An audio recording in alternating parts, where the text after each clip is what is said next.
एक सदी की बात है जब अंग्रेजों का भारतवर्ष पर कहर फैला हुआ था। जो भी उनके खिलाफ बगावत करता वो उसे अपने बदबूदार जेल में डाल देते। आखिर कब तक इन अंग्रेजों की गुलामी हमें सहनी पड़ेगी? यहाँ रहते रहते 14 साल हो गए हैं। कुछ दिनों में हम बस यहाँ से छूट जाएंगे, लेकिन हम बाहर जाकर करेंगे क्या? मैं तो सबसे पहले अपने परिवार से जाकर मिलूंगा। मेरी बेटी बहुत बड़ी हो चुकी होगी। पिछले 14 साल से मैंने उसे देखा तक नहीं है। कमल और करिया अंग्रेजों के झूठे आरोपों की वजह से कैद हो गए थे। पूरे 14 साल जेल में बिताने के बाद आखिर उनके छूटने का दिन आ गया था। दोनों बहुत ही ज्यादा खुश थे। मैं उम्मीद करता हूँ कि तुम सबक सीख कर जाओगे और तुम भी उम्मीद करना कि हम दोबारा नहीं मिलेंगे। कमल और करिया जेल से छूटकर तुरंत अपने घर जाते हैं। दोनों एक ही गांव के निवासी थे।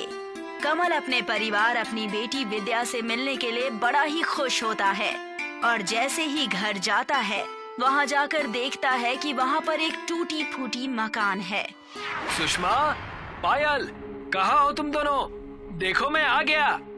कुछ देर आवाज लगाने पर भी वहां कोई नहीं आया।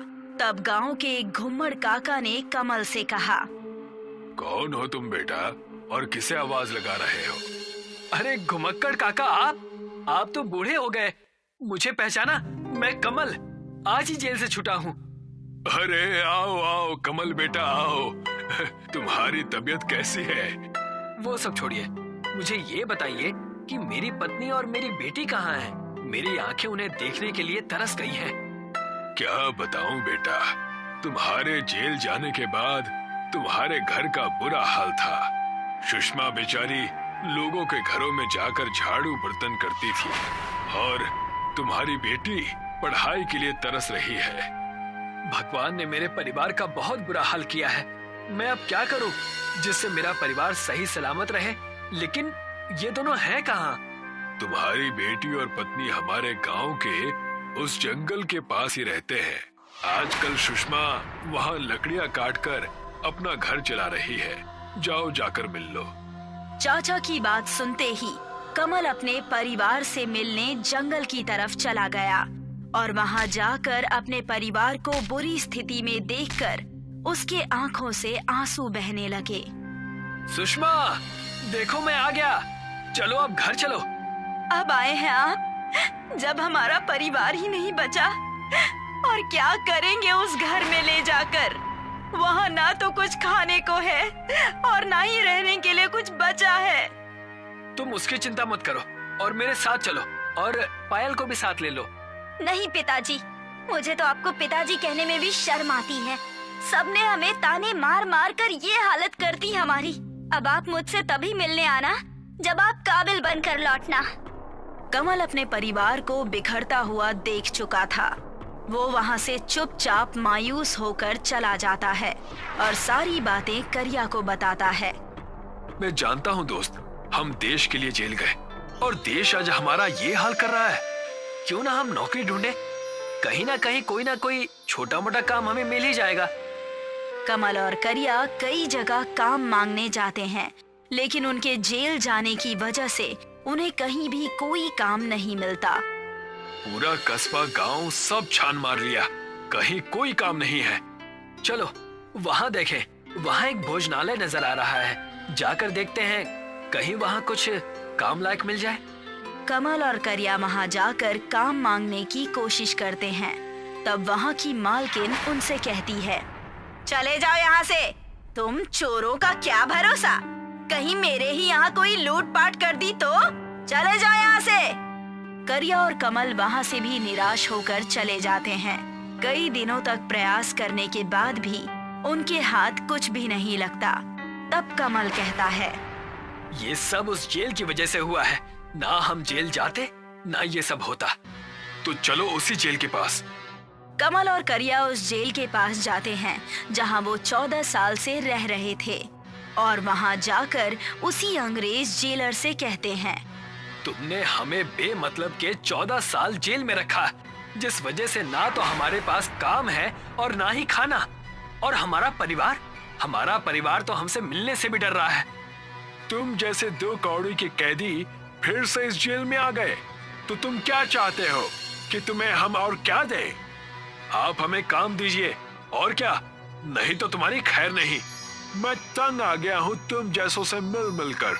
हमेशा तुम्हारे जैसे कैदी यहाँ आकर काम की भीख मांगते हैं। क्या कहा? हमारे जैसे और हैं? क्या तुम बता सकते हो कि वो कहाँ मिलेंगे? खुद जाकर देख लो, मैं तुम्हारा नौकर नहीं हूँ। कमल और करिया सारे बेरोजगार जेल कैदियों को ढूंढने लगे। देखते ही देखते कई सारे कैदियों को जमा करने के बाद कमल उनसे कहता है, हम सबके पास कुछ काम नहीं है, लेकिन अगर हम मिल के कुछ करें तो हमारे पास ढेर सारे काम आ जाएंगे। लेकिन कमल भाई, हम करेंगे भी क्या? ना तो हमें कुछ आता है और ना ही कुछ सामान है करने के लिए। बिल्कुल, हमें तो समाज ने भी ठुकरा दिया है।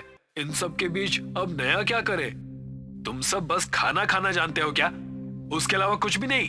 लानत है तुम सब पर। लेकिन ये खाना बनाना भी जानता है। खाने पीने से याद आया कि हम एक होटल खोल सकते हैं, जिसे हम सब लोगों को खाना खिलाकर पैसे कमा सकें। नहीं, ये सब नहीं करना, मैं इस चीज में नहीं हूँ। कमल भाई, हम कुछ राशन उधार लेकर अपना होटल खोल सकते हैं।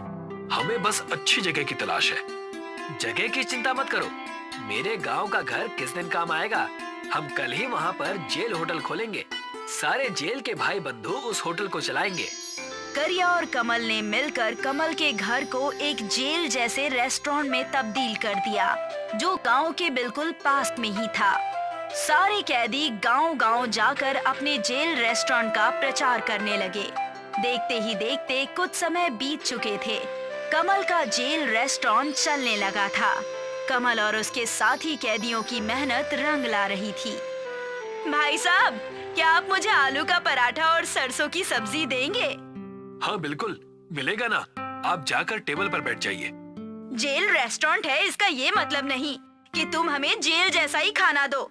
याद रखना, मैं बहुत खतरनाक हूँ। एक तरफ सारे जेल के कैदी खुश थे कि अपनी सजा काटने के बाद यही एक समय था जहाँ पर वो अपने परिवार से जुड़ने लगे थे। कमल का परिवार भी आकर जेल रेस्टोरेंट में मेहनत किया करता था, लेकिन दूसरी तरफ जेल के अंग्रेज जेलर को कैदियों के इस हलचल के बारे में पता चल गया था। मैंने सुना है कि ये जेल से छूटे हुए कैदी कुछ हलचल कर रहे हैं। क्या करें मालिक, इन्हें फिर से अंदर कर दें? हमें इनकी गुलामी ही चाहिए। इन्हें मिलावट का खाना बनाने के जुर्म में गिरफ्तार कर लो। और वैसा ही हुआ। अंग्रेज और उसके सिपाही अगले ही दिन जेल रेस्टोरेंट में पहुंचकर उन्हें मिलावट के सामान बेचने के जुर्म में गिरफ्तार करना चाहते हैं। मैं तुम सबको नकली जहरीला खाना बनाने के इल्जाम में गिरफ्तार करता हूँ। तुम 2 कौड़ी के लोग जेल में ही रहना डिजर्व करते हो, ना कि जेल के बाहर। और जैसे ही अंग्रेज जेलर और उसके सिपाही वहां उन्हें गिरफ्तार करने लगे, सारे गांव वाले इकट्ठा हो गए और उनसे कहने लगे, तुम सब यहाँ से चले जाओ, वरना तुम्हारी खैर नहीं। हम तुम्हें कहीं का नहीं छोड़ेंगे। लगता है तुम्हें भी मुझे गिरफ्तार करना पड़ेगा। अंग्रेज के इतना कहते ही घुम्मड़ काका ने अपने थैले में रखा हुआ दिव्य अगरबत्ती का राख निकालते हैं और उनसे कहने लगते हैं, ये मेरे हाथ में जो दिव्य अगरबत्ती का राख दिख रहा है ना, ये जादुई है। अगर इसे मैंने तुम्हारे ऊपर डाल दिया तो तुम्हारा जीना हराम हो जाएगा। मैं इन सब अंधविश्वासों को नहीं मानता। घुम्मड़ काका ने उनके ऊपर अगरबत्ती का राख डाल दिया, जिससे अंग्रेजों को दिखाई देना बंद हो गया। अरे, मुझे दिखाई क्यों नहीं दे रहा है? ओह माय गॉड, मुझे दिखाई क्यों नहीं दे रहा है? मुझे माफ कर दो, मैं ये गलती दोबारा नहीं करूंगा। अभी सिर्फ दिखाई देना बंद हुआ है, चले जाओ वरना सब बंद हो जाएगा। घुम्मड़ काका के इस जादुई राख ने जेल रेस्टोरेंट को बचा लिया। सारे गांव वालों ने मिलकर एकता से उनका सामना किया और उन्हें अपने गांव से भगा दिया।